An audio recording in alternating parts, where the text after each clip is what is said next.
Hola a todos, hoy es miércoles 18 de febrero de 2026 y nuestro querido amigo David T. Pine está aquí con nosotros. Bienvenido de nuevo, David.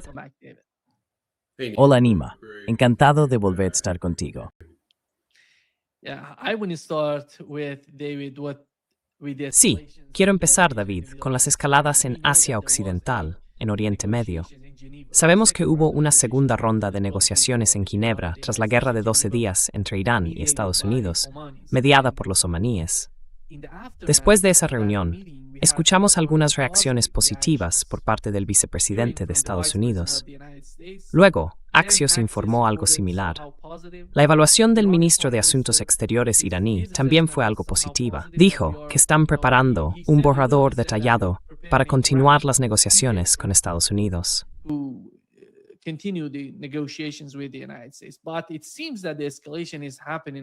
Pero parece que la escalada está ocurriendo mientras hablamos. Hemos sabido por Fox News que Estados Unidos ha emitido un ultimátum: desmantelar el programa nuclear o enfrentarse a otras opciones. Otras opciones básicamente significa que se avecina un ataque. Por el lado iraní, según fuentes dentro de Irán y medios de comunicación en persa, Irán se está preparando para una guerra con Estados Unidos e Israel, tras concluir que las diferencias fundamentales entre Irán y Estados Unidos en las negociaciones son demasiado grandes para que Washington pueda superarlas. ¿Cuál es tu interpretación? ¿Crees que se avecina una guerra y cuán devastadora podría ser?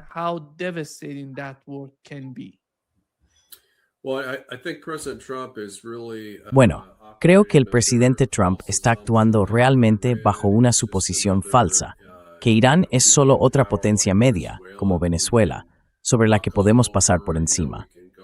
Que podemos entrar y salir, bombardearlos muy rápidamente y que luego capitularán o se verán obligados a algún tipo de rendición en los términos de Estados Unidos. Eso no ocurrió en la primera guerra entre Estados Unidos e Irán el pasado junio. De hecho, fuimos nosotros quienes capitulamos ante sus condiciones, esencialmente. Dijimos que queríamos un cambio de régimen. Dijimos que queríamos el desmantelamiento de su programa nuclear. Ellos dijeron que solo querían poner fin a los combates y mantener su régimen y su programa nuclear en pie.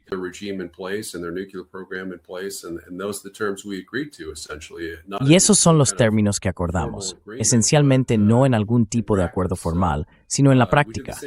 Hicimos lo mismo con los hutíes. Ya sabes, exigimos que los hutíes fueran derrocados.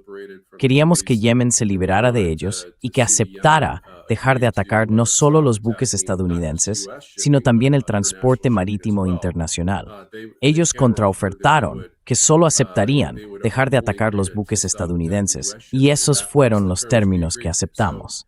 Así que el historial de la administración Trump en relación con los conflictos pasados con Irán y Yemen es muy desalentador, ya que tiende a atacar a esos países.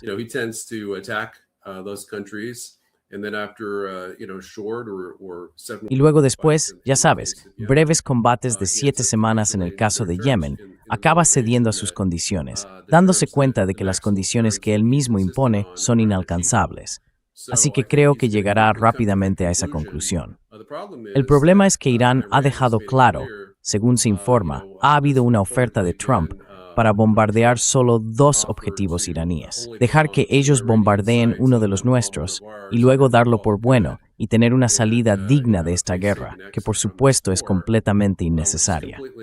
Porque Irán no ha atacado a Estados Unidos, no ha atacado a Israel, no atacó a Israel antes de la guerra de junio, obviamente, la guerra de 12 días.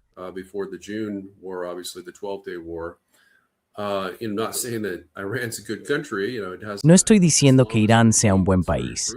Tiene un régimen islamista muy brutal, pero se podría decir lo mismo de lo que Israel está haciendo en Gaza, con los civiles gazatíes.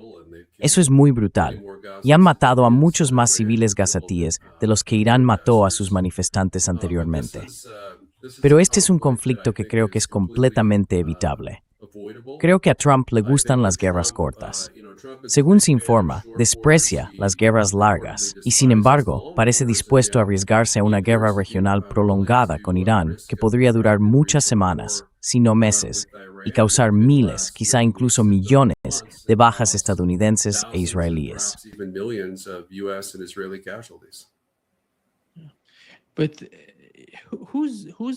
Pero, ¿quién está asesorando a Donald Trump y a su administración? Porque sabemos que el Pentágono, no sé cómo está implicado el Pentágono en esa evaluación por parte del presidente, ya que el presidente dice, yo decido solo si voy a atacar o no. ¿Dónde entra el Pentágono en eso? ¿Ves el papel del Pentágono en esa decisión? No. Creo que Haig dijo que estaba en contra.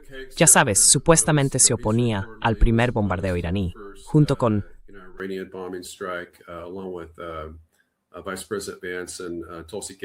el vicepresidente Vance y Tulsi Gabbard, que ejerce como directora de Inteligencia Nacional. Así que no creo que el Pentágono sea el motor aquí. Sí creo que Netanyahu es el principal impulsor. Trump parece seguir el ritmo de Netanyahu. Esta es una guerra que en realidad no tiene ninguna justificación en materia de seguridad nacional de Estados Unidos, porque Trump, por supuesto, ha afirmado, con razón o sin ella, que el programa nuclear de Irán fue destruido y sigue destruido. Hizo eso hace 1 o 2 días y dijo que sí, su programa nuclear prácticamente no existe. Lo hicimos volar por los aires. Entonces, ¿cuál es el sentido de negociar?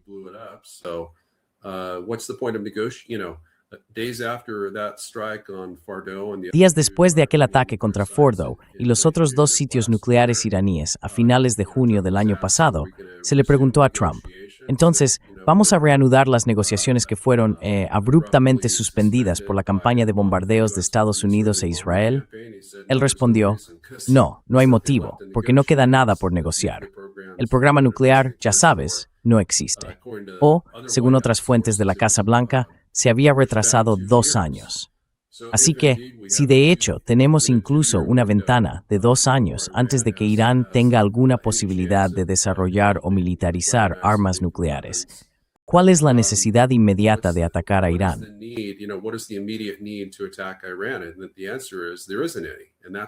Y la respuesta es que no hay ninguna. Por eso esta guerra tendría solo alrededor de un 21% de aprobación entre el pueblo estadounidense. El presidente Trump sabe que realmente no hay nada, ninguna cantidad de mentiras o propaganda que pueda convencer al pueblo estadounidense de apoyar una guerra injustificable, que sería una guerra de agresión. Una vez más, sería contra un régimen que considero asesino, pero que no obstante desea la paz. No hay pruebas de que Irán quiere esta guerra. Han estado haciendo todo lo posible por negociar un acuerdo de paz. Y creo que no es un elogio.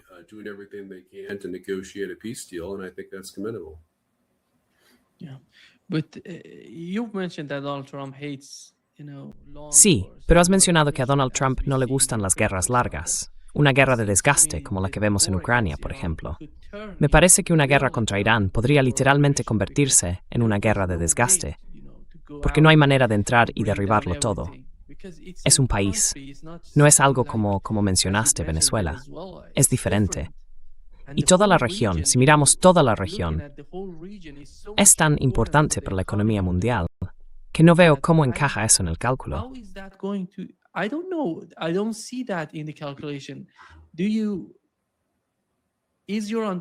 ¿Tú entiendes que Estados Unidos está a punto de atacar a Irán? Porque nadie, ni siquiera en esa región, los aliados de Estados Unidos en el Golfo Pérsico, está de acuerdo con esta guerra. El único país que la quiere es Israel, bajo la administración de Netanyahu. Y parece que Donald Trump está haciendo todo lo que Netanyahu le pide. No sé cómo va a responder ante esos aliados en la región, porque la guerra devastaría toda el área. Va a ser una guerra regional, no solo entre Estados Unidos e Irán.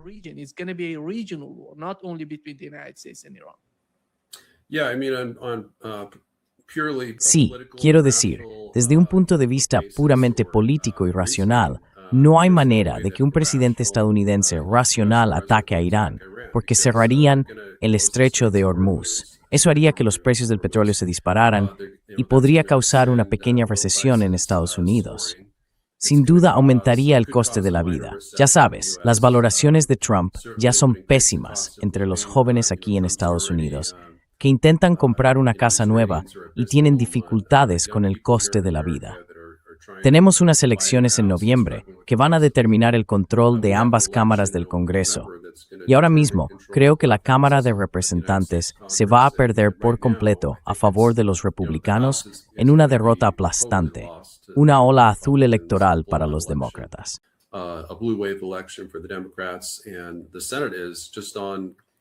Y el Senado está tambaleándose en cualquier dirección.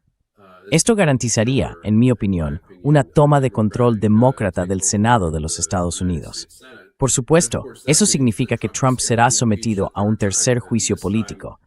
Esta vez, hay verdaderos delitos imputables que ha cometido. En los otros dos juicios políticos, creo que fueron completamente enfocados y partidistas por parte de los demócratas. Pero si quieren destituirlo, por bombardear Irán y provocar una guerra regional que cueste la vida de miles de estadounidenses, creo que eso es totalmente justificable, según nuestra Constitución, como base para el juicio político y la destitución. Así que esta es una propuesta muy peligrosa. Realmente no hay ningún beneficio, porque no puede lograr ninguno de sus objetivos.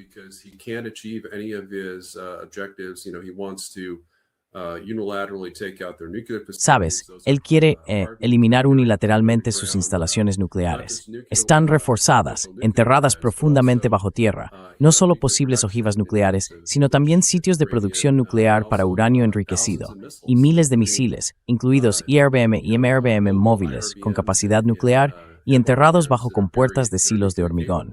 Así que, en mi opinión, no son destruibles, excepto con armas nucleares.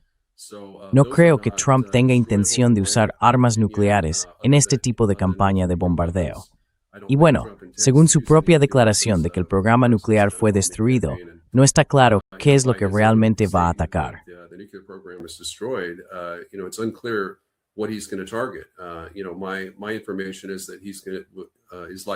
Sabes, mi información es que probablemente su objetivo principal sea el liderazgo político de Irán, quizá incluso intentar capturar al propio líder supremo, el Ayatollah Khamenei. Y eso, por supuesto, podría desencadenar un ciberataque masivo iraní contra Estados Unidos. Como mínimo, contrarrestaría lo que Trump intenta hacer, tal vez facilitando una toma de poder del gobierno iraní por parte de la Guardia Revolucionaria Islámica. La Guardia Revolucionaria, por supuesto, con programa de armas nucleares, sus satélites Super AP, sus capacidades de ciberataque y una parte sustancial del ejército iraní. Y probablemente estén, ya sabes, más inclinados a usar esas armas para devastar el territorio estadounidense que el propio régimen islamista.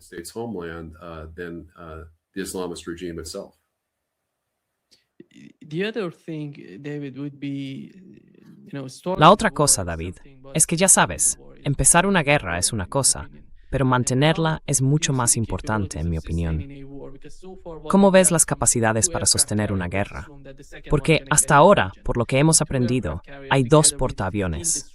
Supongamos que el segundo va a llegar a la región. Y esos 2 portaaviones, junto con unos 15 destructores y varios submarinos, tendrían en total entre 600 y 700 misiles Tomahawk. Y luego, Israel va a estar en esta lucha contra Irán. ¿Con qué cuentan para mantener la guerra si se prolonga, si es una guerra larga?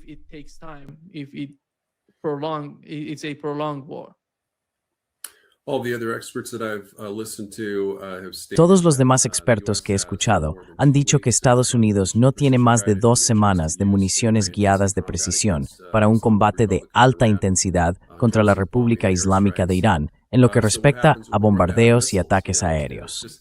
Entonces, ¿qué ocurre cuando se nos acaban los misiles? Es el mismo problema con Taiwán. Si defendemos Taiwán frente a China, probablemente nos quedaríamos sin misiles en una semana. En cuanto a Irán, el conjunto de objetivos no es tan difícil, pero sigue siendo un país enorme, creo que unas 3 veces más grande que Irak y unas 75 veces más grande que Israel.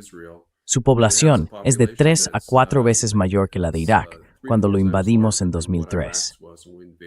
Creo que nuestra capacidad para sostener esa lucha sería muy difícil, igual que lo fue para Israel.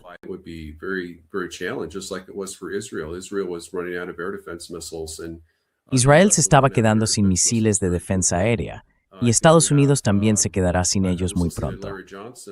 Creo que tenemos Bueno, estaba escuchando a Larry Johnson en tu programa, creo que fue justo ayer, y habló de cómo nuestros destructores, los destructores de la clase Arleigh Burke, solo tienen unos 40 o 45 misiles Aegis, si también llevan un complemento de Tomahawks.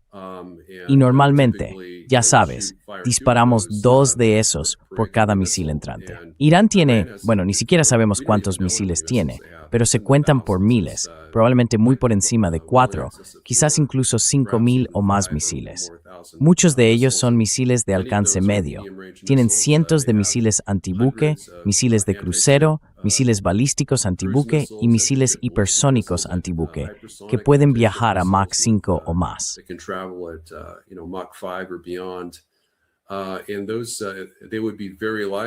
Es muy probable que pudieran atacar portaaviones estadounidenses, el USS Abraham Lincoln y el USS Gerald Ford, una vez que se desplacen al Mar Arábigo o a la región del Mar Rojo a finales de mes.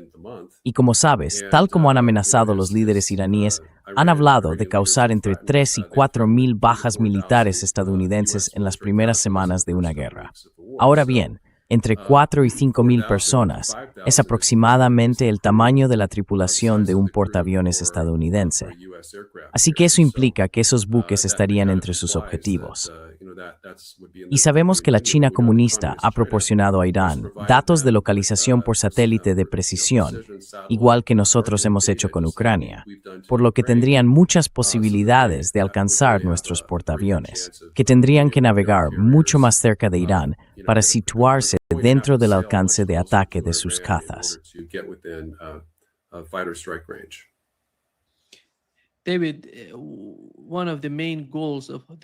David, uno de los principales objetivos de toda la estrategia, tal como Donald Trump intenta presentárnosla, y no creo que el problema sea realmente el programa nuclear de Irán.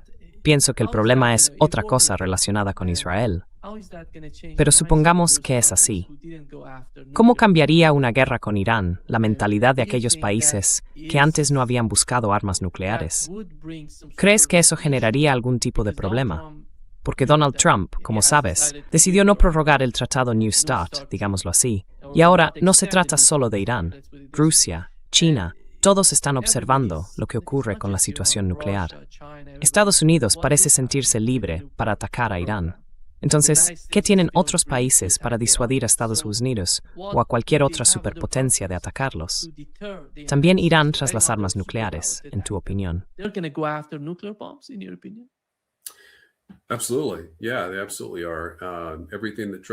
Absolutamente. Sí, lo son, sin duda. Todo lo que Trump está haciendo está animando a Irán a desplegar armas nucleares. Si no lo habían hecho ya antes de los ataques de junio, mi evaluación es que probablemente lo hayan hecho ahora, porque, ya sabes, en el momento de los ataques de junio, teníamos informes de Israel que decían que estaban a solo 15 días de desplegar ojivas nucleares, bombas atómicas. Así que si ese es el caso, estadísticamente altamente enriquecido, si podríamos usar palabras de menguar la house to kifo. To build up to 15 atomic bombs. So they have every reason. Así que tienen todas las razones. Trump les está dando todas las razones para convertir esas armas nucleares en un arma política. Si él tratara con ellos de manera honorable, en una negociación pacífica, absteniéndose de amenazar con ataques militares, eso incentivaría a Irán a suspender su programa de armas nucleares, quizá incluso de forma indefinida. Sin duda afirmaron haberlo hecho bajo el JCPOA de Obama. No estoy convencido de que realmente lo hicieran. Para que sin duda,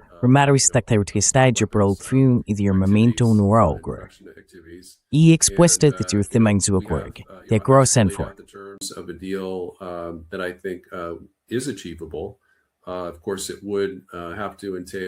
Por supuesto, eso implicaría que se permitiera a Irán seguir produciendo uranio poco enriquecido hasta el 3,66%, tal como lo hacía bajo el JCPOA. Pero podría hacerse con medidas de verificación reforzadas. Creo que podrían aceptar deshacerse de sus 2 clases de misiles IRBM y conservar todos sus MRBM. Podrían tener misiles con un alcance de hasta 3,000 kilómetros. Israel estaría muy descontento con eso, por supuesto, porque se encuentra claramente dentro de ese rango. Pero en cuanto a la amenaza para Estados Unidos, si Irán eliminara sus dos satélites Super AMP, el Nord 2 y el Nord 3, si desmantelara por completo su programa de vehículos de lanzamiento espacial y quizá permitiera que Rusia o China utilizaran sus vehículos de lanzamiento para cualquier satélite que tuvieran, creo que sería una muy buena medida.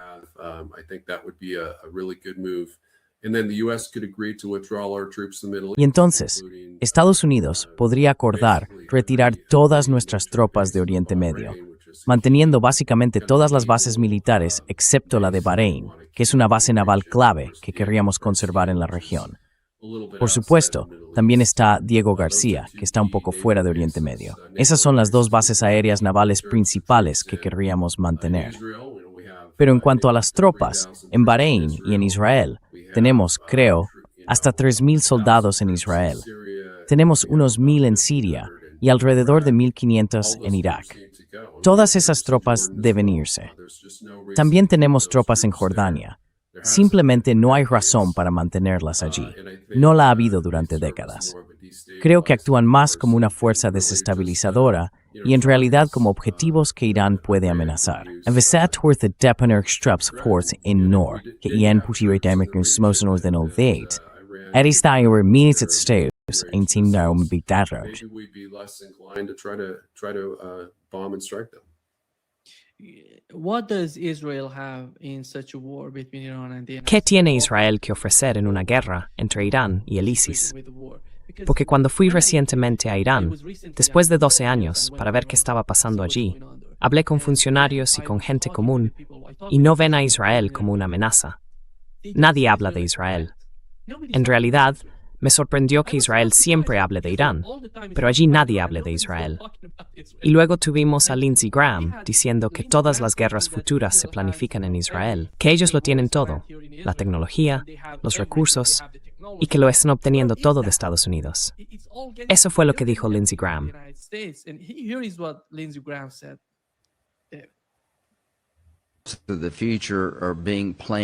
El futuro se está planificando aquí en Israel, porque si no estás un paso por delante del enemigo, sufres.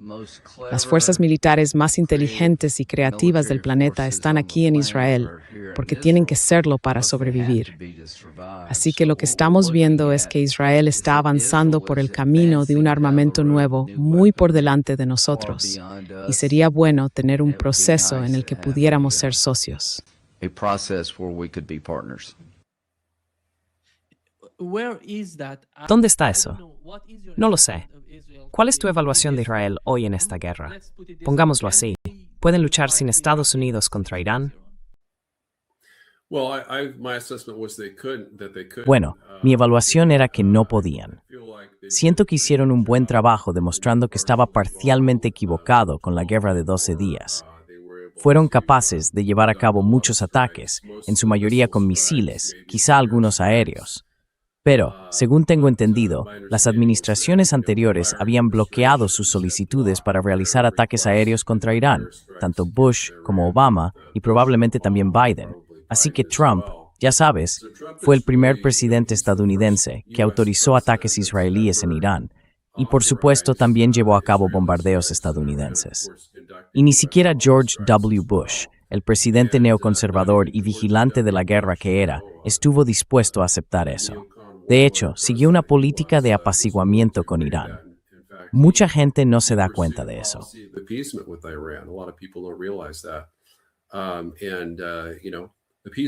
Y ya sabes, el apaciguamiento, como dijo Churchill, a veces es bueno en ciertos términos y a veces es la única manera de promover la paz mundial. Yo no lo llamo paz, lo llamo acomodación. Básicamente acuerdos recíprocos que reconocen las principales preocupaciones de seguridad de ambas partes. Quiero decir, esa es realmente la vía hacia la paz, ya sea entre Rusia y Ucrania o entre Israel, Estados Unidos e Irán. Y ya sabes, creo que el presidente Trump simplemente está escuchando a las personas equivocadas. Está escuchando al secretario de Estado, Marco Rubio, que de algún modo lo está empujando hacia la guerra contra Venezuela y ahora otra vez contra Irán, por supuesto Netanyahu. Y no está escuchando al vicepresidente J.D. Vance ni a Tulsi Gabbard, ambos firmemente opuestos a nuevos bombardeos contra Irán. additional bombing strikes against Iran. What are we going to see? ¿Qué crees que veríamos por parte de Rusia y China si estallara una guerra entre Estados Unidos e Irán? Quiero decir, no sería solo Estados Unidos. Diría que serían Estados Unidos junto con Israel los que lanzarían el ataque. Pero ¿cómo crees que responderían Rusia y China? How do you see the reaction from Russia and China? Well, of course, we know that Russia has, Bueno, por supuesto, sabemos que Rusia tiene un pacto de defensa con Irán. Lo firmaron hace, creo, un par de años. También sabemos que Irán forma parte de la alianza militar sino-rusa, la Organización de Cooperación de Shanghái, que el presidente Vladimir Putin ha descrito esencialmente como el renacimiento del Pacto de Varsovia, admitiendo que se trata de una alianza militar. Vimos el enorme poder filmar Rusia y China en exhibición durante sus desfiles el año pasado, el Rusia en mayo, y luego un mucho mayor en Pekín durante septiembre 4. On September 3rd of last year. In China, both Russia and China have provided En China, tanto Rusia como China han proporcionado gran cantidad de armas e inteligencia, y ahora China ha suministrado radares de largo alcance capaces de detectar aviones furtivos a cientos de kilómetros de distancia, lo que podría permitir a Irán derribar aviones B-2 o F-35 entrantes. Mucha gente no se da cuenta, pero nuestros bombarderos B-2 cuestan unos $2,000 millones cada uno, en una época en la que nuestros portaaviones cuestan alrededor de $3,000 millones. Y hoy en día creo que el Gerald R. Ford cuesta entre $11,000 y $13,000 millones. Pero si llegaran a derribar uno de nuestros bombarderos B-2 o a hundir un portaaviones, sería un golpe enorme para el prestigio de Estados Unidos. De algún modo, perforaría el mito de la invencibilidad militar estadounidense. pierce the myth of U.S. military invincibility. Obviously, we lose wars that are long wars, and that's Obviamente, why Trump hates perdemos las guerras que se prolongan, y probablemente por eso Trump las odia tanto. Perdimos las guerras en Irak, Siria y Afganistán. Supongo que Siria podría considerarse una victoria, pero no desde mi punto de vista, porque ahora el primer ministro que asumió el poder era básicamente un antiguo líder de Al-Qaeda e ISIS. Pero creo que esto podría conducir a una escalada incontrolada, como advirtió Rusia en junio. Creo que algunos días el presidente Trump lo entiende. El problema es que, según se dice, hace lo que le dice la última persona con la que ha hablado, y por desgracia, la mayoría de las veces, esa persona es Marco Rubio, que siempre le da el peor consejo posible. Marco Rubio, who's always giving him the worst advice possible. Do you think that China ¿Crees que China considera la guerra en Ucrania y la posible guerra entre Irán y Estados Unidos, si llega a producirse, como un conflicto por su propia supervivencia? for its survival? No, I don't think China views. No creo que China vea la guerra en Ucrania como, ya sabes, una amenaza existencial. Tampoco creo que incluso una guerra de Estados Unidos contra Irán fuera una amenaza existencial. Pero sin duda harían mucho más para dañar a las fuerzas estadounidenses si atacáramos Irán, porque reciben alrededor del 30% de su petróleo de Irán. Obtienen aproximadamente un 6,6% de Venezuela, así que ese petróleo venezolano es bastante insignificante. Pero si esto forma parte de un plan estadounidense para intentar, ya sabes, reducir las fuentes de petróleo de China, como algunos han sugerido, China no va a quedarse de brazos cruzados y permitirlo. Según se informa, China tiene la capacidad con sistemas de guerra electrónica, lo que ellos llaman sistemas 6G, de hacer que los F-35 y otros aviones militares estadounidenses se vuelvan incontrolables y se estrellen.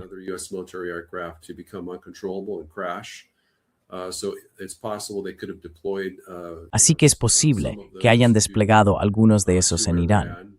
No tengo claro cómo funcionan en cuanto a cuál sería la distancia efectiva para interferir con los aviones estadounidenses, pero sabemos que ya han proporcionado a Irán 3 de los radares más avanzados del mundo. Así que es muy posible que también hayan desplegado uno o más de estos sistemas de guerra electrónica, que según los informes de inteligencia de Estados Unidos, lograron hacer que al menos uno de nuestros aviones F-35 se estrellara y quizá incluso provocaran que un par de nuestros buques de guerra chocaran entre sí.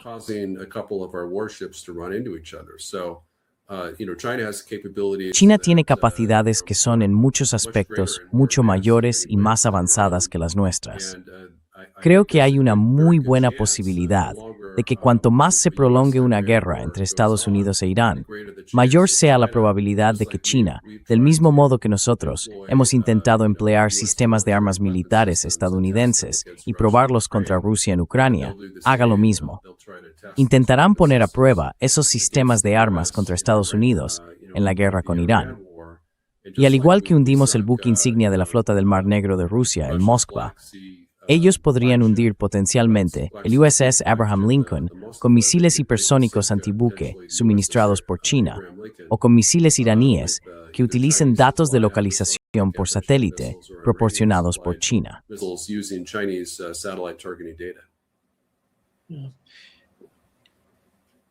Donald Trump, De acuerdo. La agenda de Donald Trump era, ya sabes, menos guerra, más comunicación y una mejor política exterior centrada en Estados Unidos. Ha pasado más de un año en el poder. La guerra en Ucrania sigue en curso y una nueva guerra está ocurriendo mientras hablamos. Se ve a todo Oriente Medio, toda la región, temerosa de Israel. Está, ya sabes, señalando a los EAUs, los Emiratos Árabes Unidos. Todos los países están, de una forma u otra, en contra de Israel. ¿Cómo ves el desempeño de la administración hasta ahora? ¿Van a lograr algo? Supongamos que en 2028 J.D. Vance va a ser el próximo candidato presidencial. Va a tener influencia. Va a tener algo de lo que presumir. is he going to have the leverage? Is he going to have something to brag on? Bueno, creo que el presidente Trump ha fracasado realmente en lograr la mayoría de sus objetivos de política exterior. Como él mismo insinuó, dijo unas 53 veces que pondría fin a la guerra en Ucrania en su primer día en el cargo, si no antes de convertirse en presidente. Ha fracasado por completo en eso. Le di una hoja de ruta sobre cómo hacerlo. Otros también lo han hecho. Básicamente, solo se trata de negociar el mejor acuerdo posible con Rusia en un pacto bilateral. Ya sabes, bastarían de 1 a 3 días. Con un enviado de alto nivel, alguien como J.D. Vance o incluso Rubio, si se le ordenara hacerlo, podríamos negociar un acuerdo muy rápidamente.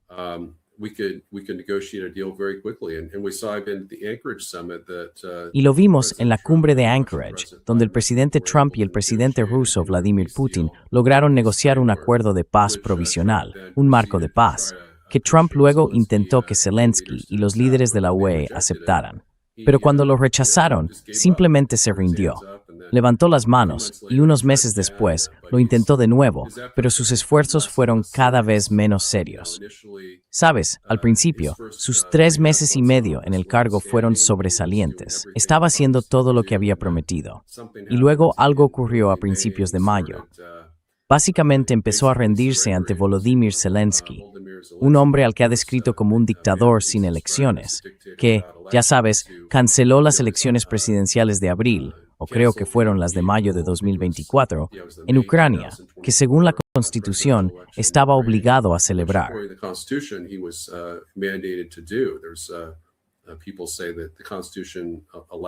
La gente dice que la Constitución permite una excepción en tiempos de guerra. No es así. No lo permite en absoluto. Y ya lo he señalado en artículos e entrevistas anteriores. Así que, en ese aspecto, ha fracasado. Y en cuanto a la guerra de Gaza, sabes, logró organizar un alto el fuego en Gaza el día antes de convertirse en presidente, lo cual fue un logro impresionante, pero luego permitió que Israel lo rompiera menos de 2 meses después. Y por supuesto, ayudó a Israel a bombardear Gaza hasta que se alcanzó el nuevo acuerdo de alto el fuego. Creo que fue alrededor de octubre. Ese alto el fuego no se ha mantenido completamente, pero sin duda ha reducido el ritmo de los ataques israelíes contra la gente de Qassam.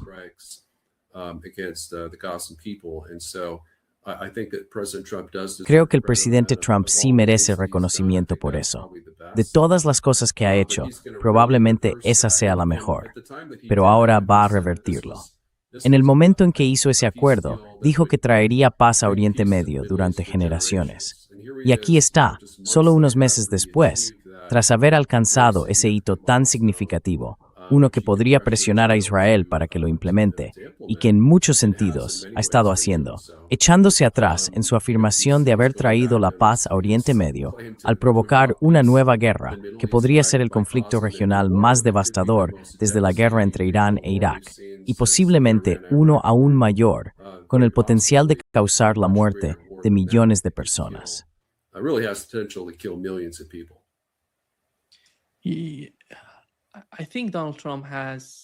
Creo que Donald Trump tiene todo lo necesario para presionar a Netanyahu, porque Netanyahu lo hizo todo. No está en una buena posición en Israel. Sabemos que la gente no está contenta con su gobierno, ni con el propio Netanyahu. Por otro lado, Netanyahu intentó provocar un cambio de régimen en Irán, y fracasaron. Lo intentaron todo. No sé qué más quiere hacer Donald Trump por Netanyahu. Es como si quisiera destruirlo todo por Netanyahu. ¿Y cuál es el beneficio para Estados Unidos? Porque ahora mismo, mientras hablamos, mencionaste que se está formando el grupo BRICS y sabemos cómo ha aumentado el valor del dólar.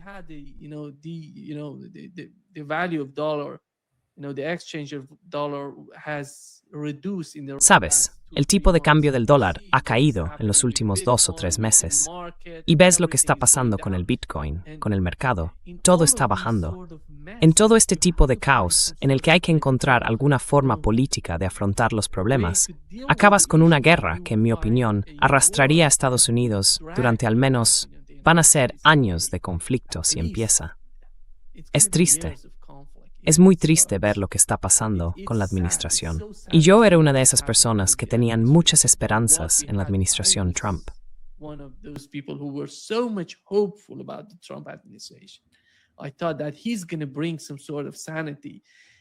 Pensé que iba a traer algo de cordura, que iba a aprender cómo recuperar los empleos. Estaba aprendiendo, empezó así. Pero con el paso del tiempo, todo sigue empeorando cada vez más. Y con esta guerra, no sé qué otra cosa podría causar este tipo de caos. ¿Cómo ves a los partidarios de Donald Trump en Estados Unidos? Porque una guerra contra Irán debería ser aprobada de alguna manera por el Congreso, y no veo que eso ocurra. Hasta ahora, no ha sido así. ¿Cómo va a responder él a la gente en Estados Unidos?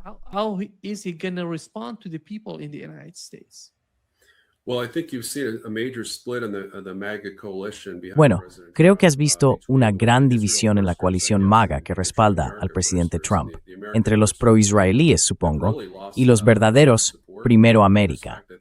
Y creo que los Primero América han perdido mucho apoyo y respeto por el presidente Trump. Se ha visto con Marjorie Taylor Greene, como él la apartó por sus intentos de exponer el escándalo del anillo de abuso infantil del Mossad israelí y Jeffrey Epstein, y por otros asuntos. Pero sí, creo que mucha gente con la que he hablado, amigos míos de esta región del país, ya sabes, eran partidarios y defensores absolutos del presidente Trump.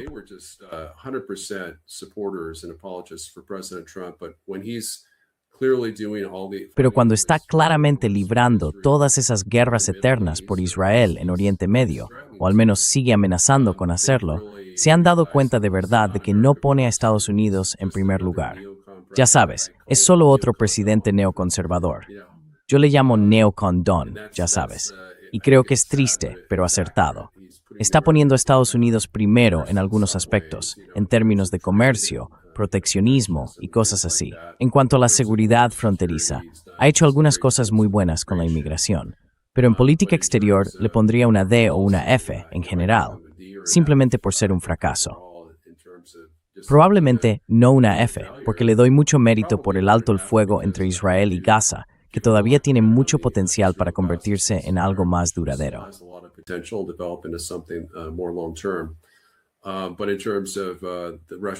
Pero en cuanto a la guerra entre Rusia y Ucrania, creo que está más o menos en una D o una F, porque simplemente no se lo toma en serio. Se niega a negociar un acuerdo de paz con Rusia, se niega a presionar a Ucrania. Y luego, por supuesto, con la situación de guerra con Irán, no hay ninguna razón para ello, ninguna razón lógica o racional. Está actuando como un actor irracional. Netanyahu ha actuado como el líder de un Estado rebelde. Antes creía muy sinceramente que Irán era el mayor Estado rebelde de Oriente Medio. Y puede que eso fuera cierto hasta 2023. Pero vimos por la sobrereacción de Netanyahu que, claro, tenía que responder. Of course, he had to respond. He had to strike Gaza and Hamas after the Tuvo que atacar Gaza y Hamas después de los brutales asesinatos de casi 600 civiles israelíes aquel viernes de octubre de 2023. Pero no necesariamente tenía que invadir Gaza. Y si lo hacía, yo decía que debería hacer lo mismo que en 2009, llevar a cabo una invasión parcial de una parte de Gaza y luego retirarse 3 semanas después. En cambio, básicamente está intentando anexarla. Está intentando limpiar étnicamente al pueblo gazatí, expulsarlos, bombardearlos, aterrorizarlos, usar bandas itinerantes como arma, usar la comida como arma para llevarlos al borde de la inanición, no para matarlos de hambre, sino para llevarlos al límite, convirtiendo la comida en un arma.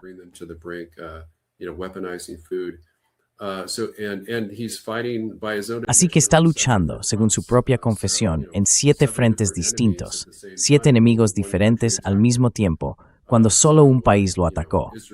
Así que, ya sabes, Israel bajo Netanyahu se ha convertido en un estado rebelde. Y no creo que Estados Unidos deba dedicarse a apoyar a Israel mientras se comporte de esa manera. Creo que si Israel retirara sus tropas de Gaza y aceptara algún tipo de marco para un Estado palestino en el que Hamas no estuviera presente como fuerza, entonces podríamos restablecer la ayuda militar estadounidense. Pero consideraría seriamente suspender la ayuda militar de Estados Unidos a Israel hasta que lo haga.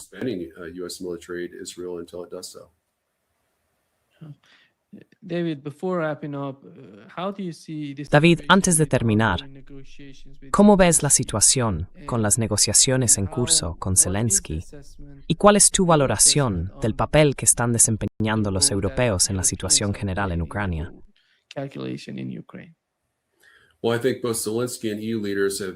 Bueno, creo que tanto Zelensky como los líderes de la UE se han comportado exactamente de la manera opuesta a lo que dictarían sus intereses nacionales.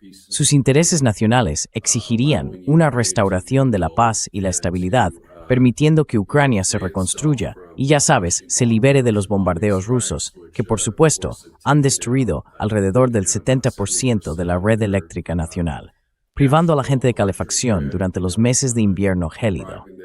Y ya sabes, las fuerzas ucranianas están ahora superadas en número, según mi estimación, aproximadamente 4-1 dentro de Ucrania.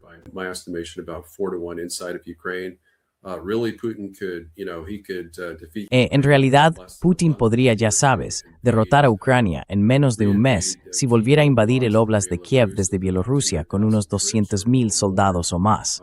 Eso obligaría a Zelensky a, ya sabes, capitular en los términos rusos. Y creo que los términos rusos son en su mayoría razonables. Rusia acepta permitir que Ucrania conserve el 80% de su territorio, siga siendo permanentemente independiente y segura. Por supuesto, a nadie le gusta verlos perder el 20% de su territorio. Pero Zelensky realmente ha provocado eso en Ucrania, al negarse a aceptar el Acuerdo de Estambul, que habría mantenido a Ucrania bajo control del 93% de su territorio.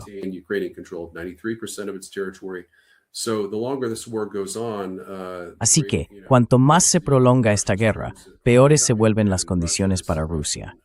Los líderes rusos han declarado claramente que si Ucrania no acepta sus condiciones, devolver el 11% de la región del Donbass que controlan, lo que equivale aproximadamente al 1% del territorio total de Ucrania, entonces reclamarán otras 4 oblasts y convertirán a Ucrania en un estado sin salida al mar.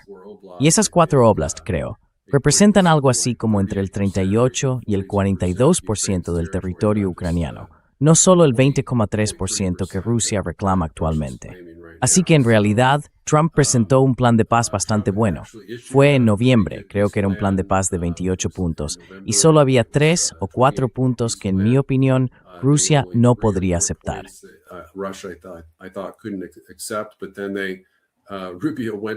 Pero luego Rubio fue a reunirse con Zelensky y le permitió reescribir y desmantelar todo el plan, creo que apenas la semana siguiente.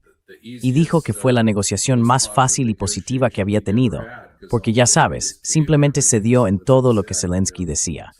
Así que Zelensky dijo, no me gusta esta disposición, quítala. Y Rubio accedió. Y ahora tenemos un plan de paz de 20 puntos que es completamente inaceptable. Es una broma total. y Rusia nunca lo va a aceptar.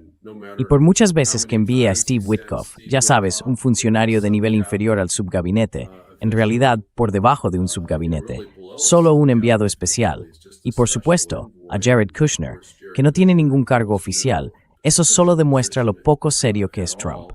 It just demonstrates how unserious Trump is, you know. Ha habido, por supuesto, creo, un par de reuniones entre Marco Rubio y el ministro de Asuntos Exteriores ruso, Lavrov. Pero cada vez que enviamos funcionarios a Moscú, solo se trata de un enviado especial. Y Steve Witkoff es excelente, pero Donald Trump no le permite hacer su trabajo. Si tuviera poder plenipotenciario para decidir los términos de un acuerdo, podría negociar un tratado de paz en un solo día, y podríamos presentárselo a Zelensky y decirle, firma en la línea de puntos, o retiraremos el acceso a Starlink. La asistencia de seguridad de Estados Unidos y Rusia simplemente te invadirá. Se vería obligado a hacerlo y la guerra terminaría. La forma de poner fin a la guerra en Ucrania no podría ser más sencilla, pero Trump simplemente se niega a hacerlo. Trump just refuses to take it. Yeah. Thank you so Muchas gracias, much David, for por being estar with con us nosotros today, hoy. Siempre es un gran placer. as always. Thanks, Tim. Gracias, Nima. También fue un gran placer para mí.